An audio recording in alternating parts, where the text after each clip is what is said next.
So does Nightmare Alley live up to the popular novel that it's based on? Let's discuss.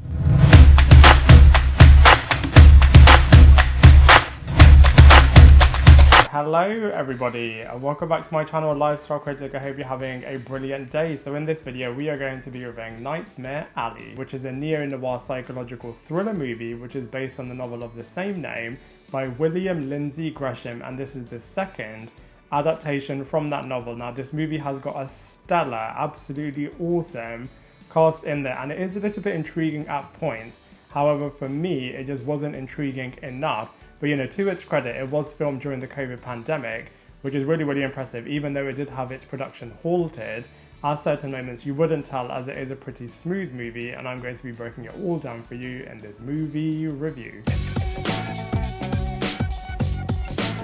So the storyline in this movie is centered around a character called Stan, who meets a group of strange and weird and wonderful carnival performers and then begins to learn from them. He gets really inspired by a fake pair of clairvoyants and then decides to do this for himself with another carnival performer called Molly in another location, and the film then explores whether he is going to be caught out as a con artist. Now from a positive point of view, this movie really does embrace its neo-noir setting and totally does go there, and it's also really immersive, and all of the carnival performers put on a really good show. So like I said, it really does transport you into this little fabricated world, and also it is really chilling. So if you want to have a bit of a thriller experience, this movie is really great. And even though the main character is definitely far from perfect, he is really layered, and so his character journey and his character arc is actually really interesting in this movie. However, from a negatives point of view, ultimately I just thought this movie was really difficult to connect with, and I think at points the twists in this movie are a little bit confusing,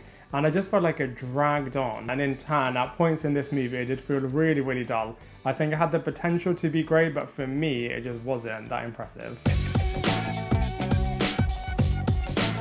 So from a cast and characters point of view, very similarly to the recently released Don't Look Up, this movie also has a brilliant ensemble stellar cast in this movie. So let's go through them one by one. So first up we have Bradley Cooper, who is the main protagonist in this movie, the shady Stan character. He gets really seduced by the way of the carnival way of living. And like I said, this character is pretty layered and is very different to the typical protagonist that you have. So I feel like his journey in this movie is really interesting.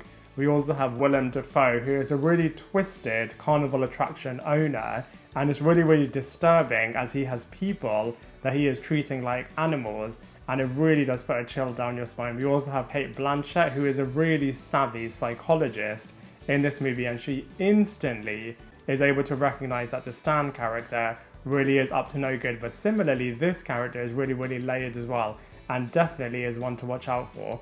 We also have Toni Collette, who is a character called Xena that the Stan character gets really inspired by. We also have Rooney, who is a character called Molly that the Stan character ultimately decides to run away with to set up his own carnival space to try and do a bit of a fake clairvoyancy on other really rich people. So from a cast and characters point of view, whilst they've got brilliant names in this movie, like I said, from a storyline point of view, unfortunately it just wasn't for me.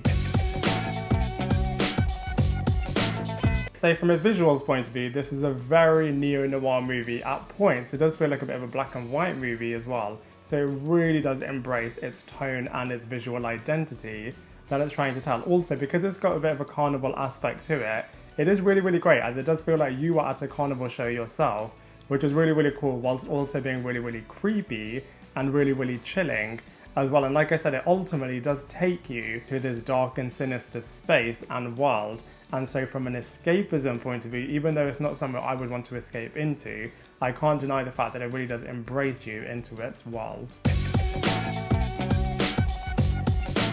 So from a comparisons point of view, as it literally has a bit of a production show happening within this movie, I think it's very similar, but I do want to caveat far less superior, way less superior than Now You See Me, and of course The Prestige as well.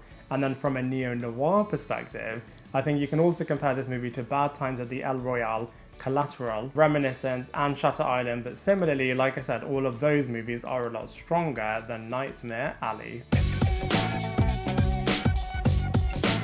So overall, you know, as I'm sure you can tell, this movie wasn't really for me. I'm personally not the biggest neo-noir movie fan, but I did want to give this movie a chance as it's got such a stellar cast and ultimately I just wanted and expected a lot more from it. I'm sure if you are a neo-noir fan and you are a fan of the book as well, maybe this movie is going to be absolutely brilliant for you, but as far as I'm concerned it wasn't for me, and so I have to give it a 2.5 out of 10. Now I'd love to hear from you, so please let me know what you thought of this movie in the comment section below. Otherwise I look forward to seeing you in my next video.